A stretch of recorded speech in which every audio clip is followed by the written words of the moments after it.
Alhamdulillah, Rabbil alamin.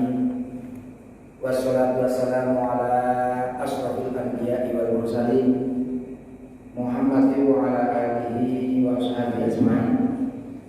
Asyhadu an la ilaha illallah wahdahu la syarika lah wa asyhadu anna Muhammadan abduhu wa rasuluhu la nabiyya ba'dah. Allahumma shalli ala Muhammad wa ala alihi wa ashabihi ajma'in.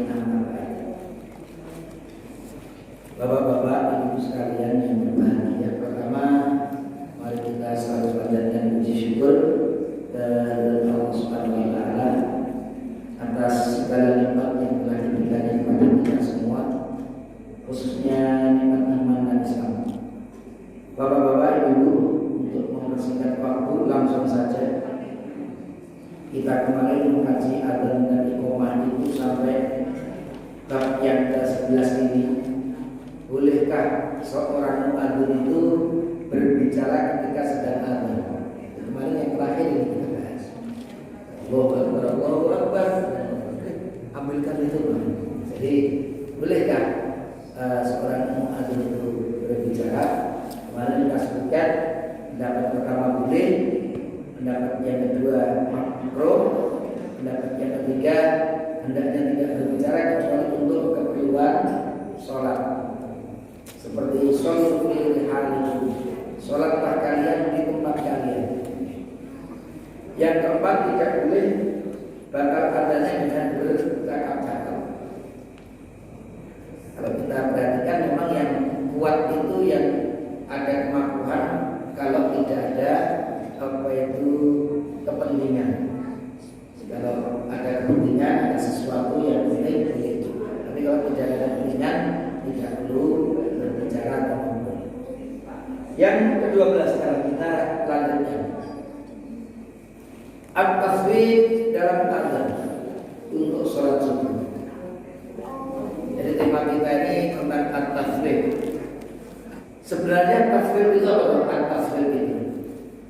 At-tasbih itu bapak-bapak, ibu-ibu mengucapkan kalimat as-sholatu khairum minan naum. Jadi as-sholatu khairum minan naum itu artinya mengucapkan at-tasbih. Kapan mengucapkannya? Apakah dalam adzan pertama atau adzan kedua untuk sholat subuh? Pertanyaannya, as-sholatu khairum minan naum itu kita ucapkan ketika adzan pertama atau adzan yang kedua untuk sholat subuh. Bapak-bapak sekalian yang berbahagia, kalau kita melihat dalil-dalil yang ada, at-tasbih atau mengucapkan as-sholatu khairum minan naum itu hanya diucapkan pada adzan subuh saja. Tidak ada dasar dalil muadzin Rasul itu mengucapkan as-sholatu khairum minan naum itu dalam sholat selain sholat subuh. Adzan sholat selain sholat subuh, sholat zuhur, sholat asar, maghrib, isya, tidak ada satupun contoh para muadzin itu mengucapkan as-sholatu khairum minan naum. Meskipun bisa saja maknanya isya ini kan hujan-hujan itu pada ngantuk, sholat khairum minan naum, sholat itu lebih baik dari tidur, tapi tidak ada contoh. Atau asar-asar itu kan mungkin orang banyak lelah itu disebut as-sholatu khairum minan naum, tapi juga tidak ada contoh. Di dalam hadis yang diriwayatkan oleh Ibnu Majah dari sahabat Bilal bin Rabah ini salah satu muadzinnya Rasul. Jadi di Madinah itu Rasul punya dua muadzin, yang satu Bilal bin Rabah, yang satu Abdullah bin Ummi Maktum. Ini apa cerita Bilal bin Rabah? Amarani Rasulullah, Rasul telah memerintahkanku antusawwiba bil fajr, untuk mengucapkan takbir fil fajri di dalam sholat subuh. Wa nahani dan melarangku an usawwiba fil isya, untuk mengucapkan takbir azan isya. Jadi subuh diperintahkan tapi isya dilarang. Di dalam riwayat Ibnu Majah yang lain dari Ibn Al-Musayyib dari Bilal juga, annahu atan nabi, bahwasanya Bilal itu mendatangi Nabi, yu'adzinu bi sholatil fajri, mengadani beliau untuk sholat fajar. Faqila huwa naimun, dan dikatakan beliau itu sedang tidur. Faqala, maka Bilal mengucapkan as-sholatu khairun minan naum, sholat itu lebih baik dari tidur. As-sholatu khairun minan naum, dua kali mengucapkan sholat itu lebih baik dari tidur. Fa'aqarrat bi ta'dzimil fajri, maka itu diputuskan oleh Rasul untuk azan fajar. Fathabata Abu ala dzalika, maka ditetapkan itulah untuk azan fajar itu diucapkan as-salatu khairun minan. Tapi hadis riwayat Tirmidzi ini menunjukkan tidak ada syariat membaca khairun minan naum kecuali hanya salat subuh. Untuk azan salat subuh, la tusawwibanna, janganlah kalian mengucapkan takbir fi syai'in minas sholawati, dari semua sholat, maksudnya sholat wajib, illa fi sholatil fajri, kecuali kalau untuk sholat subuh. Jadi semakin menegaskan bahwa as-sholatu khairun minan naum itu hanya bisa diucapkan untuk azan sholat subuh. Hukum azan sebelum terbit fajar. Bapak-bapak, para ulama telah sepakat bahwa azan itu tidak boleh dikumandangkan sebelum masuknya waktu sholat, kecuali sholat subuh. Jadi kalau belum masuk waktu zuhur, nggak boleh kita azan dulu. Asar, maghrib, itu kalau belum masuk waktunya tidak boleh kita azan. Jadi azan itu harus dilakukan ketika sudah masuk waktu sholat, kecuali untuk sholat subuh.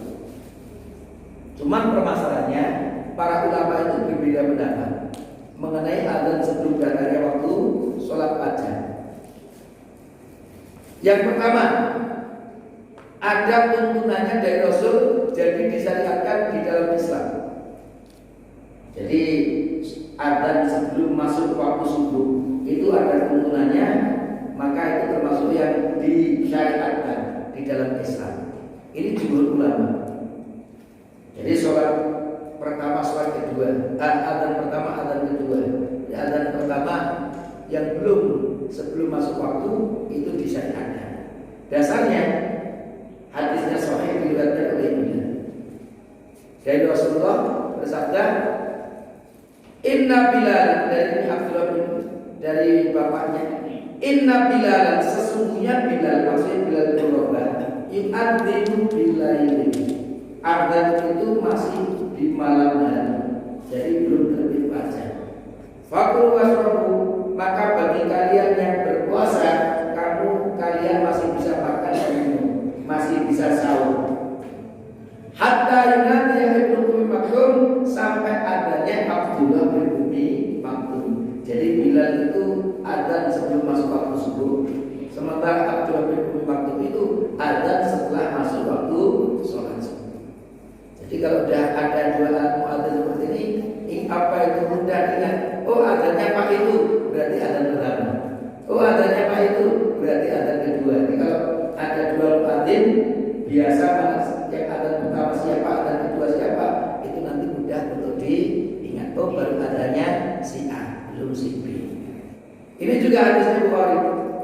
La yamna'anna ahadan minkum adzana Bilal min sahuri. Tidak ada yang melarang adanya Bilal itu dari sahurnya seseorang, karena dia adanya di malam hari. Liar ciakor, agar yang bangun itu kembali ke rumah. Artinya yang sudah dia mulai dengan azan yang pertama itu menunjukkan subuh sudah dekat, kalian wayai sahur. Jadi, seperti itu ada.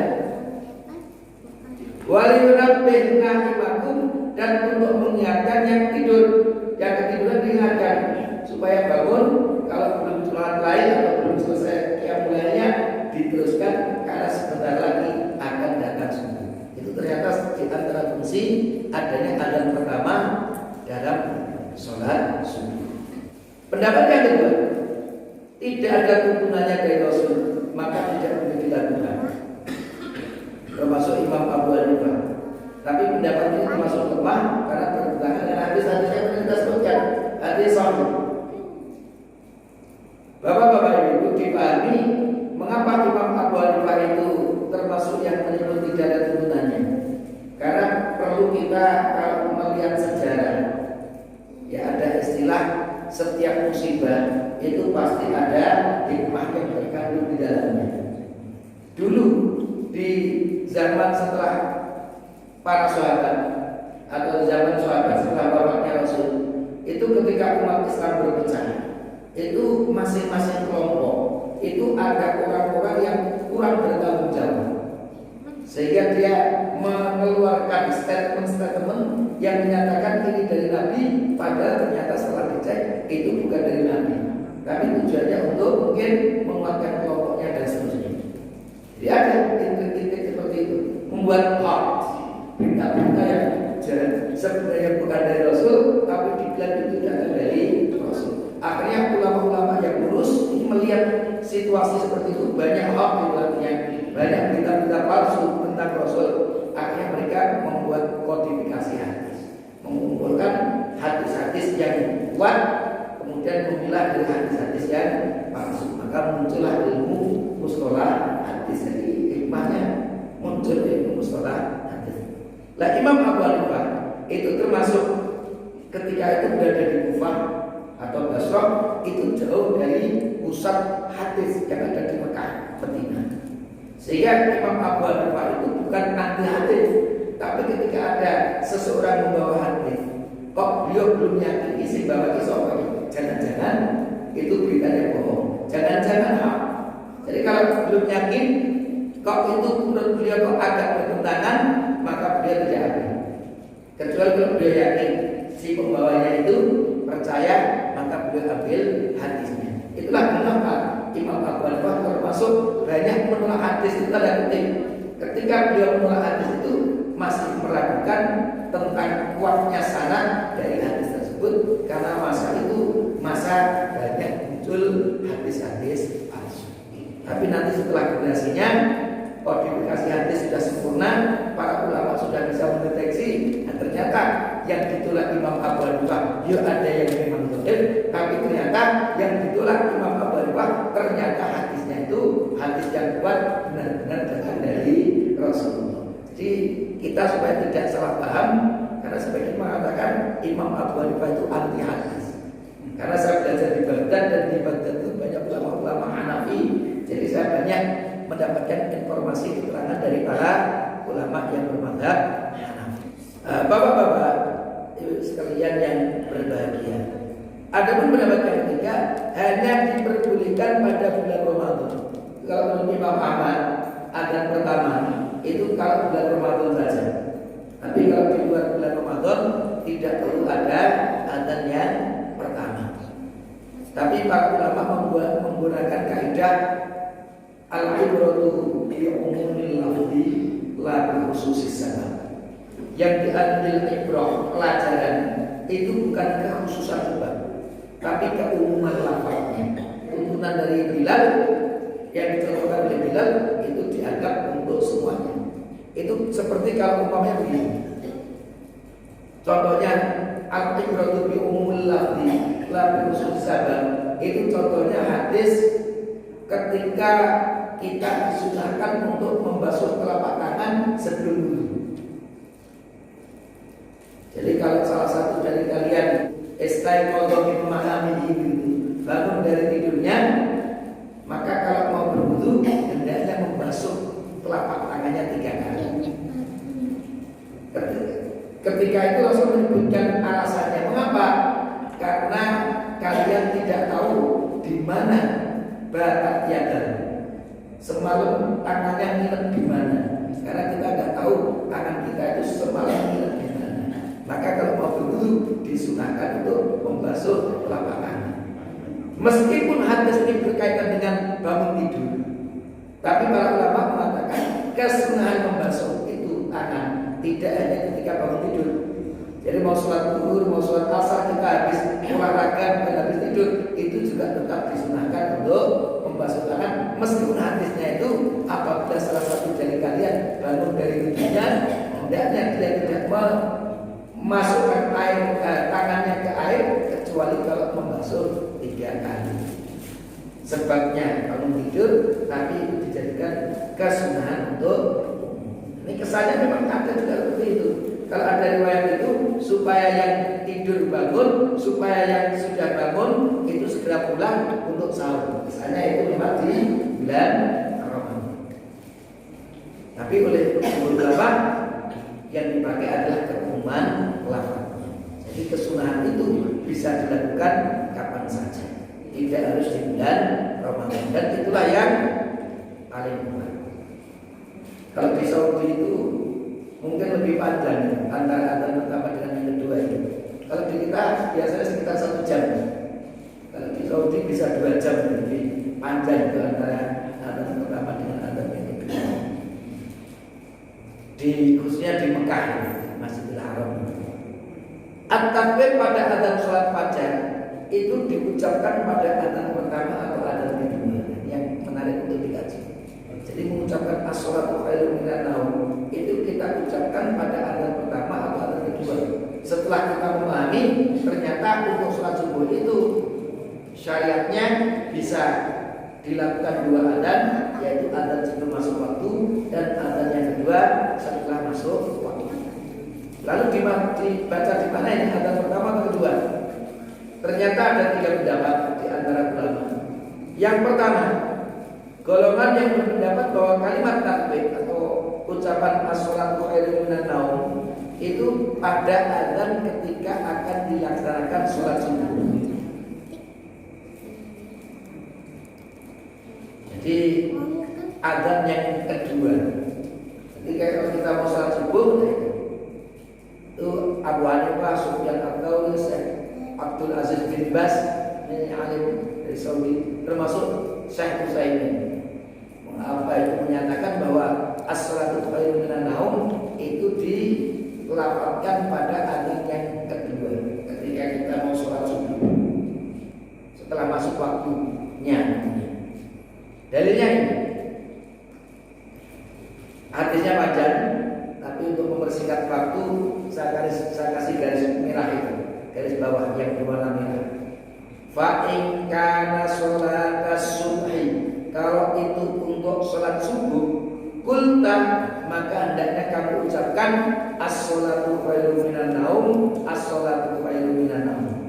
Di sini ada disebut fa in kana sholatas subhi, kalau itu sholat subuh, kamu ucapkan as-sholatu khairun minan naum. Oh, berarti ini adzan untuk sholat subuh. Ada lagi sama. At-tusawwiba fil fajri, untuk mengucapkan as-sholatu khairun minan naum fil fajri, untuk sholat subuh. Dan sholat subuh itu berarti sudah masuk waktu sholat subuh. Itu aja. Ini juga janganlah kalian membaca takbir kecuali fi sholatil fajri, kecuali untuk sholat subuh. Dan berarti juga adanya adzan untuk sholat subuh, berarti dipahami adanya. Itu pemahamannya demikian, karena ada untuk sholat subuh. Ini juga sama, illa fil fajri. Bilal itu tidak membaca takbir kecuali fil fajri untuk adzan sholat subuh. Tapi ternyata pendapat yang kedua ini lebih banyak ulama-ulama yang mengikutinya, dan ini kita sebut madhab jumhur. Kalau apa itu kita lihat seperti Imam Asy-Syafi'i, Ibnu Hajar Al-Asqalani, An-Nawawi, As-Syaukani, Ibnu Qayyim, Imam As-Sun'ani, Syekh Nasruddin Al-Albani, dan seterusnya, itu termasuk yang berpendapat bahwa kalimat at-takbir diucapkan pada adzan pertama sholat fajar, artinya sebelum masuk waktu sholat subuh. Ini pendapat yang kedua. Dasarnya mana? Dasarnya satu, hadis yang diriwayatkan oleh Imam Al-Baihaqi dari Nafi' dari Ibnu Umar. Karena fil adhanil awal, ini ada kata fil adhanil awal.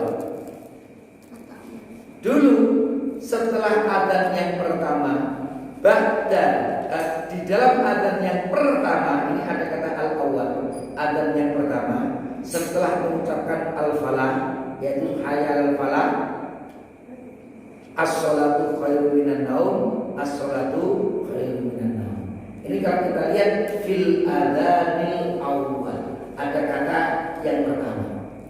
Sehingga ini dijadikan dasar adzannya maksudnya adzan yang pertama.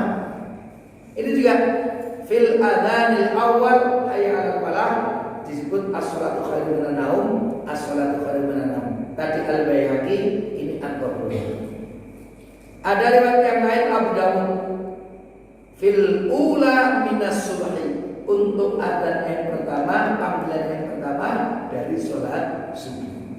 Kemudian pendapat yang kedua itu mengatakan kemutlakan hadis yang disampaikan dari pendapat pertama ada yang mentakitnya tadi.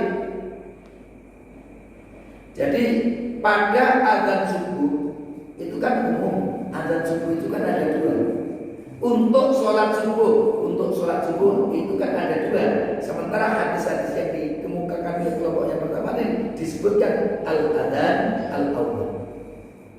Seperti umpamanya istilah mutlak dan muqayyad itu ketika kita membaca ayat as-sariqu was-sariqatu faqta'u aydiyahuma, pencuri baik laki-laki maupun perempuan potonglah tangan keduanya. Ini global, potong tangan. Pencuri dipotong tangan. Permasalahannya yang dipotong itu mana? Kan potonglah tangan keduanya. Baik laki-laki maupun perempuan, kalau pencuri potong tangannya. Yang dipotong mana? Dipotong bagian apa itu pergelangan atau siku atau lengan atas ini yang dipotong, yang tangan semuanya. Tapi ternyata ada hadis yang menjelaskan, yang mentakyid. Kalau apa itu kemutlakan tangan kan bisa pergelangan, bisa siku, bisa lengan atas. Tapi dalam hadis qata ayat as-sari, Rasul memotong tangannya pencuri itu minar rusuli. Ar-rusul itu ternyata pergelangan, yang dipotong pergelangan. Artinya apa? Hadis ini memberikan apa itu mentakyid, mengikat apa itu kemutlakan tangan dalam ayat tadi. Sama hadis yang pertama tadi pada adzan subuh. Tapi ternyata hadis yang kedua yaitu pada adzan yang pertama dari sholat subuh. Itu intinya seperti itu. Yang ketiga, golongan mengatakan bahwa takbir dapat diucapkan pada adzan pertama dan kedua. Bisa pertama, bisa kedua. Tapi pendapat ini disebut lemah karena tidak didukung dengan dalil. Karena memang salah satunya, bukan dua-duanya. Nah, ini yang pertama atau yang kedua itu perlu ditarjih atau perlu dikuatkan. Bukan dua-duanya bisa, tapi salah satunya perlu dikuatkan. Lalu mana yang rajih? Pertanyaan seperti itu. Yang lebih kuat itu di adzan pertama atau kedua? Ini yang saya jawab waktu itu karena memang di kalangan itu masih ada perbedaan pendapat mengenai as-sholatu khairun minan naum itu pada adzan pertama atau adzan yang kedua. Yang rajih, ini maksudnya menurut saya, termasuk yang menguatkan pendapat bahwa as-sholatu khairun minan naum itu yang kuat diucapkan pada adzan yang pertama, bukan adzan yang kedua. Yaitu sebelum datangnya waktu sholat fajar. Jadi as-sholatu khairun minan naum itu sebelum masuk waktu sholat subuh. Alasannya apa? Saya kemukakan. Mengapa saya memilih yang adzan pertama? Yang pertama, dalilnya kuat bisa dijadikan dasar hukum. Bahkan hadis-hadis yang kedua tadi mentakyid, mengikat hadis mutlak yang ada pada yang dipakai oleh kelompok yang pertama tadi dalam adzan sholat subuh. Tapi ternyata hadis yang lain pada adzan yang pertama sholat subuh. Makanya pada adzan subuh itu yang pertama. yaitu sebelum masuk waktu sholat. Ini satu. Kemudian selanjutnya, azan pertama, bapak-bapak, ibu-ibu, yang terdapat di dalam hadis di atas lebih kuat untuk dipahami secara hakiki sebelum waktu sholat fajar daripada secara majazi, iqomah sebagai azan yang kedua. Karena memang Syekh bin Bas itu termasuk mengatakan begini, berdasarkan hadis, ma bainal adzanaini sholat, di antara dua adzan itu ada sholat. Memahami berarti di antara dua adzan itu ada sholat, dan yang dimaksud fil adzanil awal itu adzan yang pertama. Di antara dua adzan itu ada sholat. Ya, adzan yang pertama itu mengucapkan hayya as-salatu khairum. Adzan yang kedua itu artinya iqamah. Itu memahami demikian. Tapi pendapat yang lebih kuat sebenarnya bapak-bapak ini, hadis tentang ma bainal adzanaini sholatun, di antara dua adzan itu adalah sholat, itu sebenarnya bukan itu. Artinya di antara adzan dan iqamah itu ada kesunahan sholat. Jadi tidak berbicara tentang adzan pertama sholat subuh, tapi setiap sholat 5 waktu itu, ketika itu maghrib, asar, zuhur, itu di antara dua adzan itu ada sholat, yaitu adzan yang pertama itu adzan yang kedua itu qomat. Adzan lain di sini dua panggilan. Di antara dua panggilan itu ada kesunahan sholat. Itu maksudnya untuk semua sholat di antara adzan dan qomat. Tapi itu bukan khusus untuk sholat subuh, adzan pertama dan adzan yang kedua. Nah, kita bahkan alasan yang selanjutnya secara logika, bapak-bapak ini, at-takbir adalah tambahan dalam adzan. As-salatu khairum minan naum itu tambahan dalam adzan. Karena adzan zuhur, maghrib, asar, isya itu tidak ada. Jadi ini adzan tampilnya tambahan dalam adzan.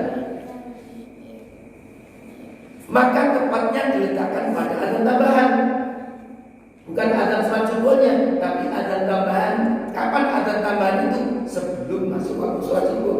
Jadi untuk sholat 5 waktu nggak ada as-salatu khairum minan naum. Adzan zuhur, adzan asar, adzan maghrib, adzan isya, maka termasuk adzan subuh tidak ada tambahan as-salatu khairum minan naum. Lah, as-salatu khairum kan tambahan adzan itu diletakkan pada adzan tambahan, yaitu adzan sebelum masuk waktu sholat subuh. Sehingga semua adzan untuk sholat 5 waktu itu tanpa bacaan as-salatu khairum minan naum. Padahal kan normal.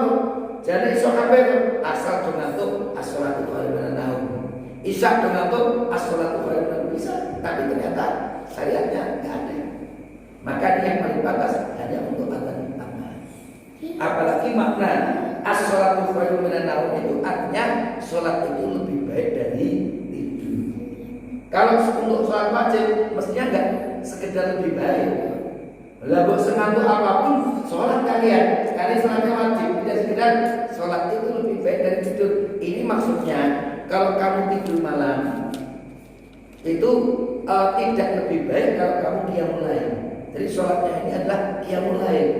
Kalau kamu melakukan qiyamul lail itu lebih baik dari tidur, maka as-sholatu khairum minan naum. Begitu sudah masuk waktu subuh, adanya seperti adzan-adzan yang lain, adzan zuhur, adzan maghrib yang tidak ada tambahan as-sholatu khairum minan naum. Tapi waktu itu mayoritas jamaah itu setuju bahwa as-sholatu khairum minan naum itu yang paling kuat diletakkan pada adzan yang pertama. Tapi ini tetap memang belum bisa satu pendapat. Cuman mayoritas waktu itu seperti saya bahwa adzan as-sholatu khairum minan naum itu bukan di adzan subuh itu, tapi di adzan yang pertama sebelum masuk waktu sholat subuh. Itu tambahan adzan yang paling pantas diletakkan pada adzan tambahan. Bapak-bapak, ibu-ibu sekalian yang berbahagia. Kemudian poin yang ke-13, yang mendengarkan adzan. Kalau kita mendengarkan adzan, Apa yang hendaknya kita lakukan? Yang pertama, kita membaca seperti yang dibaca muadzin. Jadi kita membaca seperti yang dibaca muadzin. Hatinya sahih, diriwayatkan oleh Imam Muslim. Idza sami'tumun nidaa, apabila kalian mendengar azan, faqulu mithla ma yaqulu, maka ucapkan seperti yang diucapkan oleh muadzin. Summa sallu alayya, kemudian bersolawatlah kamu atasku. Fa innahu man shalla alayya sholatan, karena yang sholat tepat bersolawat atasku sekali, sallallahu alaihi biha asran, maka Allah melipat gandakannya 10 kali. Summa sallallahu alaihi wasilah, kemudian mintalah kepada Allah untuk ku wasilah. Fa innaha manzilatun fil jannati, karena salah satu tempat di surga dan seterusnya. Tapi tema kita ini, idza sami'tumun nida, kalau kamu mendengarkan azan, maka ucapkanlah seperti apa yang diucapkan oleh muadzin. Berarti kita mengucapkan apa yang dibaca oleh muadzin. Itu yang pertama. Terus yang kedua lebih detail lagi. Dari sahabat Umar bin Khattab, Rasul bersabda, idza qala al-muadzin Allahu akbar, Allahu akbar. Kalau muadzin mengucapkan Allahu akbar, Allahu akbar, faqala ahadukum, maka hendaknya salah satu dari kalian juga mengucapkan Allahu akbar, Allahu akbar, dan seterusnya. Yang kedua, bersalawat atas Nabi. Rasul bersabda dalam hadis yang sahih riwayat Imam Bukhari, man qala hina yasma'un nida, siapa yang mengucapkan ketika mendengar azan, Allahumma rabb hadhihi da'wati tammah wa sholatil qa'imah ati Muhammadan al-wasilata wal fadilah wab'athhu maqaman mahmudan alladzi wa'adta, halat lahu syafa'ati yaumil qiyamah, maka halal baginya pertolonganku di hari kiamat. Nah, akan ditolong oleh Rasulullah sallallahu alaihi wasallam di hari kiamat. Itulah apa itu yang kedua. Yang ketiga, mengucapkan syahadat. Man qala hina yasma'ul muadzin, siapa yang mendengar muadzin asyhadu an la ilaha illallah wa la syarikalah wa anna Muhammadan abduhu wa rasuluh, raditu billahi rabban wa bi Muhammadin rasulah wa bil Islami dinan, ghufira lahu dzambuhu. Apabila dia setelah mendengar adzan dari muadzin itu, kemudian dia bersyahadat. Ini juga salah satu doa setelah adzan selesai. Asyhadu an la ilaha illallah wa la syarikalah wa anna Muhammadan abduhu wa rasuluh, raditu billahi rabban wa bi Muhammadin rasulah wa bil Islami dinan. Aku ridho Allah sebagai Rabbku, Nabi Muhammad sebagai utusan Allah, dan juga Islam sebagai agamaku. Ghufira lahu dzambuhu, maka diampunilah dosanya oleh Allah Subhanahu wa taala. Kemudian berdoa di antara adzan dan iqamah. Itu juga kesunahan. Antara setelah adzan sampai datanya iqamah, itu tempat, salah satu tempat doa yang mustajab. Rasul bersabda, ad-du'a, doa la yuraddu, tidak ditolak, bainal adzan wal iqamah, ketika di antara adzan dan iqamah. Maka Bapak-bapak Ibu, salah satu waktu atau tempat yang mustajab untuk berdoa itu antara adzan dan iqamah itu. Waktu 7 menit, 10 menit itu kalau kita ingin meminta kepada Allah, itu salah satu tempat yang mustajab. Karena bahkan disebut la yuraddu, doa itu tidak ditolak kalau itu dilakukan antara adzan dan iqamah. Tapi ini Bapak-bapak Ibu tentunya kaidah umum. Karena memang juga ada lagi hadis namanya. Ini hadisnya diriwayatkan oleh Imam Muslim. Rasul bercerita tentang Allah itu Maha Thayyib dan Allah tidak menerima kecuali yang thayyib. Kemudian Rasul bercerita, wa dzakara rajulan, beliau bercerita ada seorang laki-laki yudilus safaro, melakukan perjalanan jauh, ash'ata akbaro, yang usut umar, yamuddu yadai ila sama, dia mengangkat kedua tangannya ke langit, ya Rob berdoa. Bapak-bapak, ibu-ibu, di antara doa yang mustajab itu yang dilakukan dalam perjalanan. Kalau kita melakukan safar, di situ doa-doa kita termasuk doa-doa yang mustajab. Maka kalau kita dalam safar, perbanyaklah doa. Karena di antara tempat mustajab itu ketika kita dalam keadaan safar. Tapi ternyata laki-laki yang dalam perjalanan jauh yang mestinya doanya itu mustajab, tapi disebutkan wa mat'amuhu haram, dan makanannya berasal dari haram. Wa masrabuhu haramun, dan yang diminum itu berasal dari haram. Wa malbasuhu haramun, pakaian yang dia pakai itu berasal dari yang haram. Wa ghudhiya bil haram, dan dia kenyang dengan yang haram-haram, hasil riba, hasil mencuri, hasil yang haram-haram. Fa'anna yustajabu lahu, dari mana Allah akan menerima doa-doanya. Meskipun waktunya mustajab, tempatnya mustajab, tapi kalau orangnya banyak dosa dan ternyata tidak mau bertobat, itu juga salah satu doa-doa itu tidak didengar oleh Allah Subhanahu wa ta'ala. Ini tentunya nanti kalau kita berbicara tentang fiqh doa, itu ada kriteria supaya doa-doa kita ini benar-benar mustajab, apa yang hendaknya dilakukan. Tidak hanya mencari tempat-tempat saja, tapi juga mempersiapkan dirinya supaya doa-doa yang dia lakukan itu mustajab. Yang ke-14, hukum mendengarkan dan menjawab adzan dan iqamah. Apa hukumnya?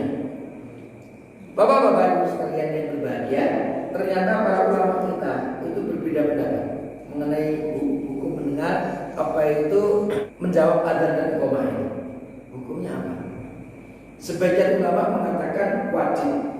Jadi kalau ada adzan itu kita wajib jawab. Ulama-ulama Hanafiyah termasuk Zahiriyah. Zahiriyah ini apa itu imam mazhabnya Dawud al-Zahiri, maka disebut kelompok Zahiriyah. Mantan muridnya Imam Syafi'i, tapi beliau banyak berdebat berbeda dengan Imam Syafi'i, kemudian membuat kelompok yang baru, kemudian dikenal dengan kelompok Zahiriyah. Termasuk Ibnu Rajab itu mengatakan bahwa menjawab adzan itu wajib. Kalau ada adzan kok dia diam saja nggak menjawab itu dosa, karena menjawab adzan itu hukumnya wajib. Karena ini, kalau kamu mendengar adzan, faqulu, katakan, ucapkan seperti yang diucapkan. Ini kan ada perintah, kalau kamu dengar adzan, ucapkan seperti yang diucapkan muadzin. Padahal ada satu kaidah, al-aslu fil amri lil wujub. Asal dari perintah menunjukkan wajib. Aqimus shalah, dirikanlah salat. Salat itu hukumnya wajib. Wa atu zakat, keluarkan zakat. Zakat itu hukumnya wajib. Faqulu mithla ma yaqul, katakan apa yang muadzin itu katakan. Itu juga perintah. Berarti ini perintah artinya wajib. Nah, ini memahami asal dari perintah memang menunjukkan wajib, sehingga hukum menjawab adzan itu wajib. Tapi kalau kita melihat jumhur ulama, ini kalau mazhab 4 itu ada di sini. Sebagian kalau Hanafiyah itu sebagian. Kalau ulama Malikiyah Syafi'iyah itu termasuk yang kedua. Termasuk juga ulama Hanafiyah. Jadi kalau kita lihat dari mazhab 4 itu mayoritas menyebut bahwa menjawab adzan tidak sampai wajib, tapi sunnah. Kecuali dalam dua keadaan, maka yang mendengarkan adzan itu tidak boleh menjawabnya. Jadi prinsipnya menjawab adzan itu hukumnya sunnah, tapi kecuali dalam apa itu dua keadaan. Kita ketika mendengar adzan tidak boleh menjawab adzan itu. Padahal dasarnya sunnah menurut ulama. Tapi kita tidak boleh menjawabnya. Kapan itu? Satu, ketika kita berada di toilet WC, itu tidak boleh jawab. Lalu mandi ada adzan, tidak perlu dijawab. Karena kita berada di toilet, kita ada di kamar mandi. Karena memang kamar mandi tempat yang tidak pantas untuk zikir secara lisan ataupun apa itu berdoa. Maka kalau kita doa masuk kamar mandi itu doanya kapan? Ketika berada di luar, doa baru masuk. Kemudian ketika keluar bukan di dalam berdoa, keluar dulu. Begitu sudah di luar baru kita berdoa. Karena doanya jangan di dalam kamar mandi tersebut. Yang kedua, ketika sedang sholat. Kalau kita sedang sholat sunnah, Allahu Akbar, begitu, kemudian datang adzan, maka kita tidak perlu menjawab adzan. Inna fis sholati lasughlan. Ini memang ada satu riwayat dari Muslim hadis sahih dari Abdullah berkata, "Kunna nusallimu ala Rasulillah." Kita dulu biasa mengucapkan salam kepada Rasul wa huwa fis sholati. Bahkan waktu itu Rasul itu dalam keadaan sholat. Jadi sahabat Abdullah bin Mas'ud itu biasa ketika Rasul sholat itu beliau nyalami itu, kemudian Rasul menjawab salamnya tadi. Fayaruddu alaina falamma raja'na min 'indin Najasi. Tapi setelah kita kembali dari Najasi, setelah pulang dari Habasyah, untuk pulang dari hijrah yang pertama itu dari Habasyah, salamna alaihi, maka kami mengucapkan salam kepada Rasul ketika Rasul itu masih sholat. Falam yarudda alaina, tapi ternyata Rasul tidak menjawab. Kaget dulu sebelum hijrah ke Habasyah, kalau Rasul sholat, assalamualaikum Rasul, waalaikumsalam, Rasul masih tidak. Tapi jangan salah. Tapi begitu pulang dari Habasyah, Rasul sholat, assalamualaikum Rasul, Rasul tidak. Falam yarudda alaina, fakulna, maka kami ucapkan, ya Rasulullah, ya Rasul, kunna nusallimu alaika, dulu kami mengucapkan salam kepada Muhammad sallallahu alaihi wasallam, fataruddu alaina, dan engkau menjawab, sekarang kau enggak, kenapa Rasul? Faqala, Rasul bersabda, inna fis sholati sughlan, karena di dalam sholat itu ada kesibukan yang lain, yaitu ada doa-doa zikir yang dituntunkan oleh Allah Subhanahu wa ta'ala. Maka tidak perlu termasuk jawab salam, sudah tidak disyariatkan lagi ketika kita dalam keadaan masih sholat.